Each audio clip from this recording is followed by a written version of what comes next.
Hey, top of the day, y'all. How y'all doing, man? I'd like to say it's Big Steve here with the Big Steve Radio Network. We'd like to thank you for dropping on in and coming on by. What I'm going to do now is hit her. So we're going to start. We got 4 minutes, 30 seconds for what we're going to ask. Okay, today's a day of questions, a lot of questions. What would happen? What would just happen if, say, President Trump did not go talk to Vladimir Putin? Let's also say that he didn't go and say all the bad mouth things and a few other things that he did say to Mr. Kim, uh, whatever. There is a little guy over in North Korea. What would have happened if we wouldn't have had a meeting? Do we actually know what goes on the outside of these meetings? Well, the parts that we don't get to see, like maybe the CIA in there taking care of a few things. I think a lot of times we just kind of take it for granted that, oh, hold on. President Trump didn't mention this, so that means he sold us down the river. He canceled all of the military operations and all that there are in North Korea. And you want to know something? I don't believe that to be true. I had a conversation with a dear friend of mine over Mr. Trump. She's a little bit off the to the left side of the spectrum, like way off. But anyway, it's the same with the little gal on the border, the little baby, the child there that was caught crying, and everybody took it. There's family separation and all, and even the photographer admitted that child was never taken away from its mother, never more than 4 to 5 foot away, and then returned shortly after. And the border guard, the ICE officer that was there, made sure that he knew that baby was secure and okay. So anyway, what we have here is a group of people that want to eliminate the right being in power. Now, why they want to do that, I'm not real sure. It must be because they're maybe for homosexual marriage or something to that nature, and because we disagree with them things, and we just believe that they're not what we think is the right thing. They have decided to pinpoint Donald Trump and name. Well, I'm going to tell you, I don't appreciate all of the things that Donald Trump does. Those are a few that I appreciate. We all sat down, from union workers to blue, white collar workers, and we said, hey, it's time. We need to do what other countries do to us, especially when it comes to our product. So the next thing you know, President Trump puts a little tariff on a few things, and it's gotten a little bit heavy, and he's doing it. It's just flat out, it's being done. Okay? President Obama didn't have the spine to try those things. President Trump has went in and let him know that NAFTA is not acceptable. And if you're bringing up kids for a month through a country like Mexico, well, I'm going to tell you all what, you need to do some thinking, because the Mexicans could have took on some of these people that are having struggles in Honduras with security for their life and those kinds of things. But yet they still pushed them to the United States. It makes no sense to me. Um, and don't get me wrong. Hey, I'm game. I've got a friend of mine. I work with him at John Deere Harvester Works. His name is Raheem, and he's an awesome dude. I'm going to tell you, he's really cool. He's a black gentleman from an African country, over on the other side of the world. I'm not quite sure what he's been through, but I do know one thing: he's not as thin-skinned as most of the people in the United States. You can ask him questions. I asked him one question that was just curious, because I hear a lot of things about immigrants. They come to our country and they get 7 years free, and we buy them businesses, and they live in homes with 10 or 12 families, which some of this could be true. But in part with Raheem had let me know that, hey, hold it, Steve. Oh, I came into this country. I wanted to be here, and I got my social security number, He said, the minute I got my social security number was the minute taxes were required of me. And in order to be in this country, I had to have my social security number. And I was, wow. So you're telling me from day one that you have paid taxes? And he flat out let me know, yes. And there's some things about Raheem you have to know. He likes to joke. And sometimes joke in ways that you and I may not appreciate, but he likes to joke. And then there's a serious side of him. And this was the serious side that I love about being able to sit down and converse and not have to worry about being politically correct because Raheem is really cool. He's not into politically correct, he's into getting to the point. Bang, point blank. Not no jacking around. He just wants to know what it is. So that was just that part about Raheem. And I really enjoy the conversations I get to have with this gentleman because he's really cool. And that's that. Uh, for right now, I think that's all the ranting and raving I want to do. But there are questions I ask. If anybody can come up and actually show me, because I'm not listening to CNN handwriters, I don't really want to listen to NBC handwriting reporters because these people seem to take one liners out of the whole thing. Something to like what happened in Charlotte when President Trump went and he was asked if he condemned the right wing or the right wing, the social or white supremacist groups. That's what I'm looking for out of the South. And President Trump, in the beginning of the interview, said that yes, he condemned their actions, he condemned their existence, and he was not wanting to be a part of it. And then he went further on in the interview, and instead of saying, well, it's the white supremacist groups, he admitted the truth. It's coming from both sides. Not just the white supremacists, not just the Republican Party, as some would like to think, and not just the Democrats, which others would like to think, or the independents, but they're coming from all areas, all of those areas. Okay. There's another question I have to ask, well, there's two. Why is it that Hollywood and people out of Hollywood can talk about assassinating our president? And he's my president. I want you to know this. This is for his protection. Why is it that they can talk about this and use this word and say they're going to do it, and there's no repercussion?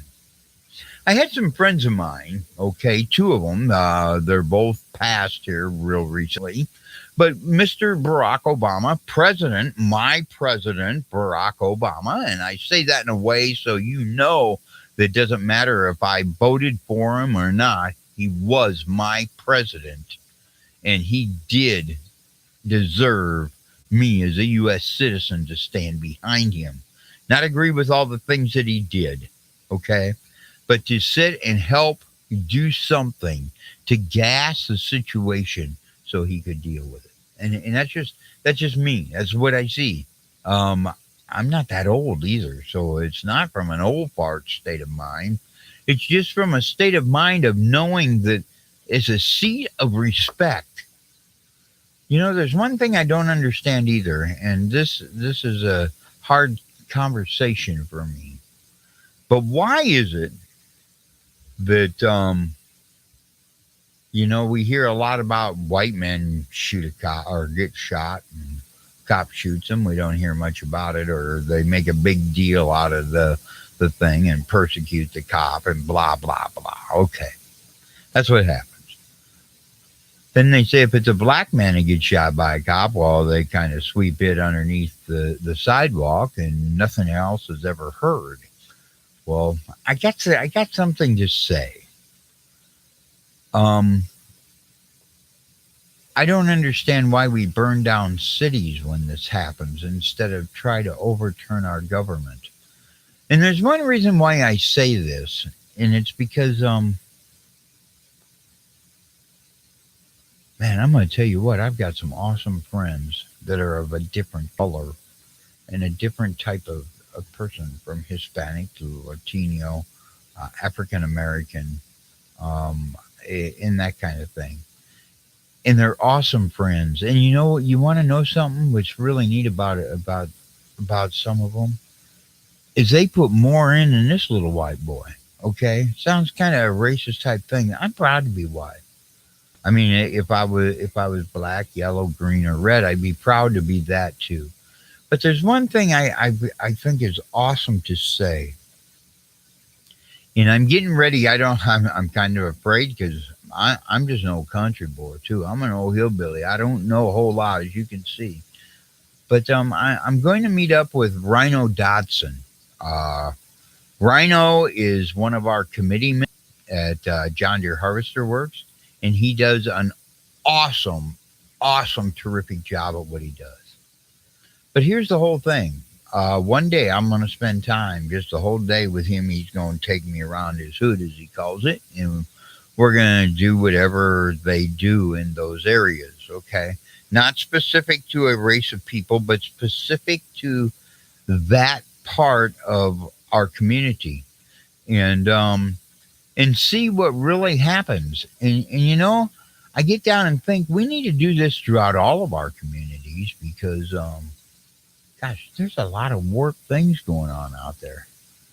And you take a good Christian man of any descent, any way, and let him take and help lead a young person to the Lord, or even the older parts of these areas, and to be able to help them grow in in in their relationship with Jesus and the people in the community.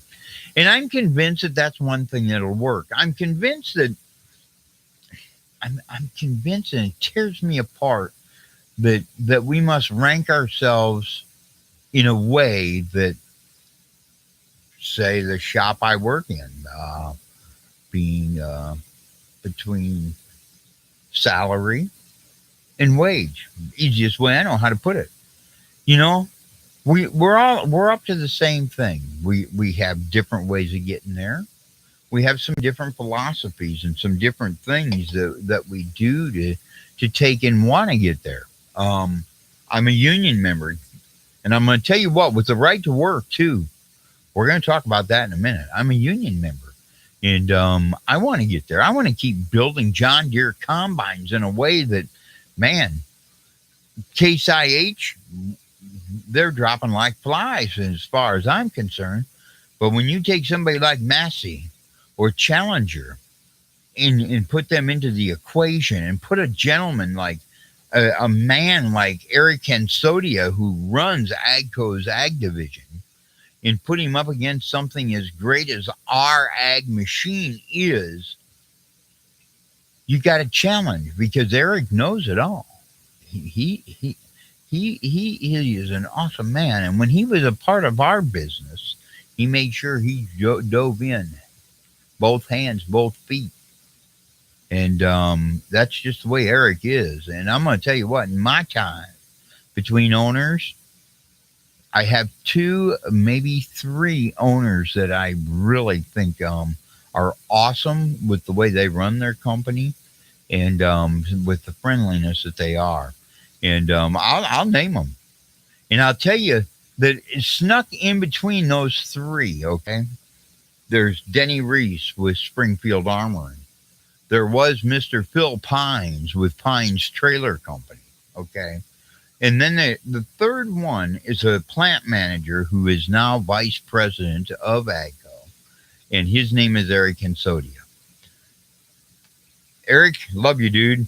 I still love John Deere more, and I'm going to tell you what, I'm going to do whatever I can do to build a machine to keep us one step ahead of you. But, man, I'm going to tell you, Eric is awesome. I used to love talking to him.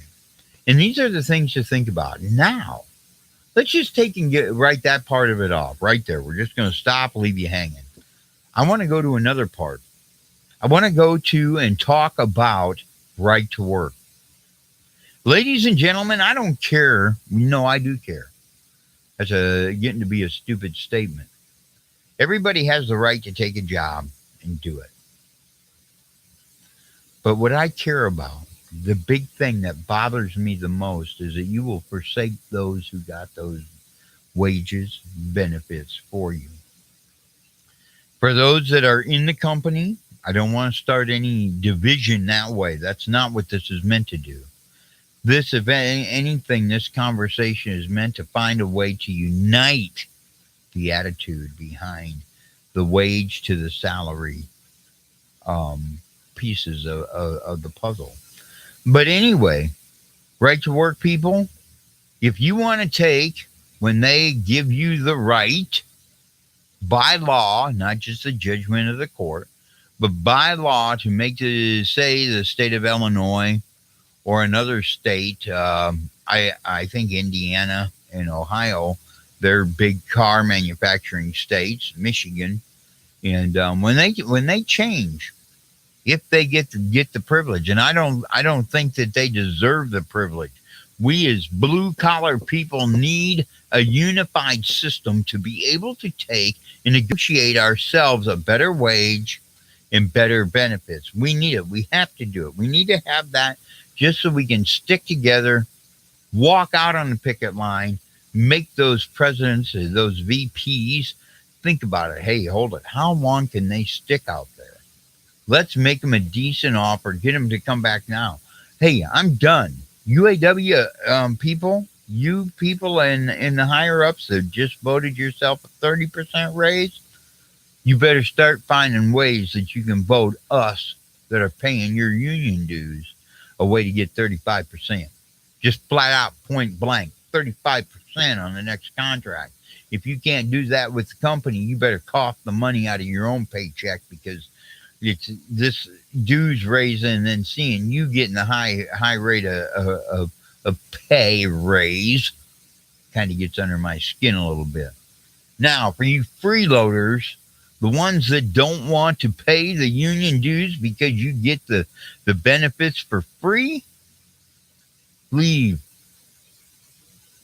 Leave. That's the way I see it. Go home. Don't work.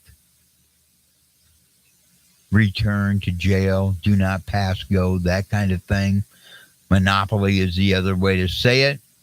You know, even the companies are smart enough to know that the most scariest thing for them right now to operate, the most scariest thing is for you people to say no to right to work. Well, I'm going to tell you, you need to say no to right to work. If you worked with me at John Deere Harvester Works, I want you to ask an engineer or ask someone that you know and you have a good rapport with. Okay, ask them, what are your benefits? How's your hospitalization insurance work? Eek! You got a $4,250 a year deductible? Well, I got to take my wife now. She's going to have a baby. It's gone. Long, long gone. Okay? So that's why I say, hey, we need to stay with the right to work if that's what they want to do. But when it comes to the union benefits, the union side, you need to stay with the union, because the minute that the union is gone is the minute that someone, and not saying that they're right now plotting, trying to get rid of you and all that kind of good malarkey, because there might not be enough room or it costs too much money to put two guys in a scuba gear and get them out on a boat, or, you know, something to this nature, which we know that is not even close to fact. If anything, it's more to fable. So here we go. This is just what I'm wanting to say. I'm wanting to say what we need to do is just take in flood our senators in our House of Representatives, our representatives. We need to flood them with emails. We need to flood them with paper mail. We need to just flood their offices and let them know that, hey, right to work is cool. Somebody wants to go to work in a shop, they can go to work. They want benefits, they pay for them. Point blank. If our union dues are $75 a month, they can pay $75 a month. It's still cheaper than paying $250 per month just for a whole family. Now get up off your sofas, get a job, or make a decision that you're going to stand behind the white-collar worker. That's all I got to say about that. Make sure that when you get in there that you deserve just as much as I do. Just as much as I do. Each one of the insurance benefits, each one of the vacation holiday benefits that we get, the 401k benefits that we get, you need to realize that, hey, hold it, that's Big Steve there, and he's telling it the way it is. And I am. No free bears allowed. Anyway, that's just enough for tonight. Just a little bit to think about. And when y'all get her done, give me some answers. Email me or do something. Thank you for letting me take up your time. This is Big Steve on the Big Steve Radio Network. Okay. KAKX 1078 on the AM license. On the dual band HF license is KAKX 1078. Thank you. Ladies, sweet dreams. Don't let the puppy get your... Yeah. Anyway, thank you. Sweet dreams. Let's go. Good night.